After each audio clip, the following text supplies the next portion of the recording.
Welcome to Series 2 of The Core with Nathan Fowkes, hosted by Chiu. Nathan Fowkes has been one of the top concept artists in the entertainment industry for over 20 years. His credits include The Prince of Egypt, How to Train Your Dragon, and Wonder Park. In this mini-series, Nathan will get to the core of concepts and ideas that he teaches in his schoolism classes. We hope you enjoy it. Hey Nathan, thank you so much for your time. I want to ask about sketching from life. When sketching from life, like say in a forest, there's a ton of things to look at. Can you do a gesture of what you see? Is there an easier way to go about it without having to spend a whole day trying to paint one scene?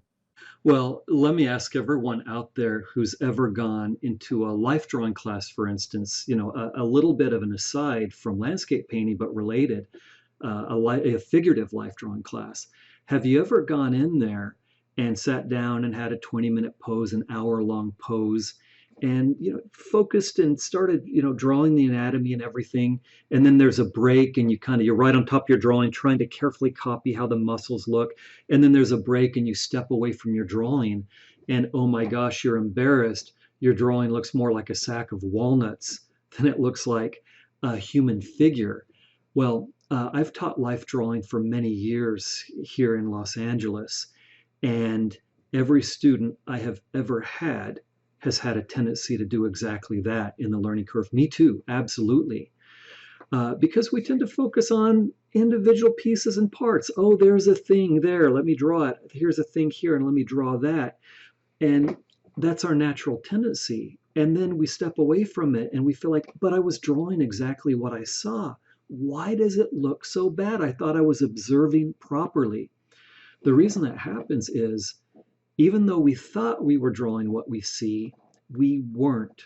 We were focusing on individual contrasts much more than we were focusing on what unifies those. And that's why, and I think people are familiar with this idea as well, any good life drawing class is going to have quick gestural sketches where maybe you do a 30-second, just a couple of lines to find the flow of the figure. And I know this is a landscape painting question, but it's all interrelated in my mind, especially it kind of, when you use the word gesture, really pop this to mind, because that's primary in figurative and landscape painting. And so we do these simple, with all the complexity of a human figure, you could spend 100 hours rendering it. If you had 30 seconds, what would you do? Okay, well, just a simple flow. If you had 2 minutes, what would you do? Okay, simple gesture and then add a few kind of curves. If you had 5 minutes, okay, we'll add a little anatomy. If you had 10 minutes, we'll add a little light and shadow. You start with the simplest statement possible, and then you build on that. If you do it the opposite way, you build complexity on complexity, those parts will not properly relate to each other. And so that's the biggest lesson learned. And we carry that over to landscape painting.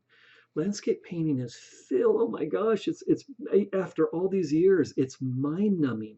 You go anywhere and there's literally millions of individual bits of things that you can see, and you're dealing with the same challenge. So we make that decision of what's most important to me personally, to the artist, to the student. What's important, what's special about the landscape, and we focus on that one thing and edit out anything else that might distract from it. Now, that's a topic that I've talked about a lot in my classes. I've talked with you about it, Bobby. I think people may have heard it in other interviews, but let's take it one step further, because art becomes better than a photograph we might snap with our digital camera when it carries emotion. And when we see a landscape that we really admire, I think there's an emotional attachment. There might be a drama and an action to the landscape. There might be a calm peacefulness to the landscape. There might be a kind of a bold, vertical, kind of an epic or monumental quality, just to name a few. And so art tends to be art when our audience feels emotion. And so one thing that I've come to is I see a scene and it's quiet, passive, peaceful, beautiful. I do some editing. Anything that's kind of jagged or high contrast, maybe there's mountains that are a little bit sharp. Bobby, I have no shame in saying I'll cheat a little bit. I'll soften the shape of those mountains. There's a light falling across the landscape and maybe it has a bit of a zigzag. I'll straighten it out. I'll give it a calm, horizontal shape language because we just have this tendency of feeling, a flat line tends to suggest rest. And so I'll edit anything that will distract from that feeling of rest. And all of a sudden, I believe that I've made myself better than a camera because now it has an emotional component. It has a piece. And if I have a really action feeling image, then I'll emphasize those diagonals and I'll emphasize less of the calm elements. Because, hey, I have to pick and choose anyway. I'm not going to paint every single million detail in there. I'm being selective. So why not select the elements that have the emotional component and edit out anything that would distract from that? And even a monumental, I'll concentrate on the tall. I'll use a vertical composition, a vertical framing, instead of a panorama, and then really emphasize that vertical quality. And the audience, I think, can really feel that. So I'll just throw one to clinch it, maybe just one little example.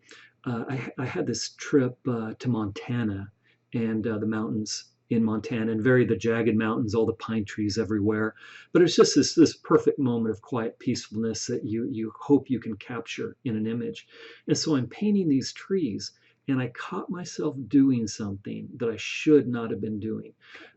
In all of in the peace and the calm of it, here and there were some dead trees, kind of those bleached, all that's left is the tree trunk, and it's kind of bleached white in a sea of dark pine trees. And those trees, in having died and been exposed to the elements, they had tipped. So everything else, flat, passive horizontals with vertical trees. But there's these stark, bleached, dead trees that are at a diagonal. I wanted calm peace. And I caught myself mindlessly copying everything that was in the scene. I started painting these diagonals. Luckily, I snapped out of my, reverie, snapped out of my mindless rendering and realized, whoa, I have just killed the emotion. I rendered what was really there. And in doing that, I killed my painting. I took them right back out. And it was a much better painting for the edit. So we have to be willing to make those hard choices and those hard sacrifices. But on the flip side, when we come out of it, we might just have something that other people will look at, and they might even be willing to call it art. I have a suggestion for the viewers. I don't know what you think about this, but perhaps the viewers can take a landscape, go outside, whatever it might be, and put a timer on it. Think about the emotional impact that you want to give the audience with your sketch, and do a 1-minute sketch, a 5-minute sketch, a 20-minute sketch, an hour sketch. These different variations, I think they will really grasp that whole entire idea of capturing a whole entire scene through kind of like a gesture. And I'm going to add to that because they should absolutely give themselves a time limit as an exercise. And here's another angle. It's kind of the same thing, but a different way of thinking about it that I do have my students do. And it kind of goes back to the figure drawing reference. People understand the simple gesture, but I'm just not aware of any teachers or exercises where they really have their students do landscape 2-minute gesture paintings in the same way that a figure, every figurative teacher has their students do too many gestures, but not every landscape painting teacher has their painters do 2-minute or 5-minute landscape gestures. So what we do, the time limit, absolutely. And the other thing is the 20-stroke painting. That's what we do with my students at times. You're allowed 20 strokes to paint the whole landscape. Just do a little, small painting, not a big painting, but you have to think through, and we cheat, it's basically you're allowed to lift your brush off 20 times. So you can do a zigzag back and forth and fill in a big area, and that counts as 1 stroke. But you get to mix and then put down paint 20 times and you're done. And the first efforts may be and will probably be disastrous. But with a little practice, you find that simple statement. And then when you deal with the real challenges of real landscape paintings, all the limitations that real landscape painting has, you're much more likely to mix the right color and put down the right stroke the first time and meet those limitations. All right, folks, Nathan Fowkes has thrown down the gauntlet. Go and try this challenge. And of course, if you need some help, you want to learn more, take his class on schoolism.com. It goes through the whole entire thing and then some landscape sketching in watercolor and gouache with the one and only Nathan Fowkes. Thank you, Nathan.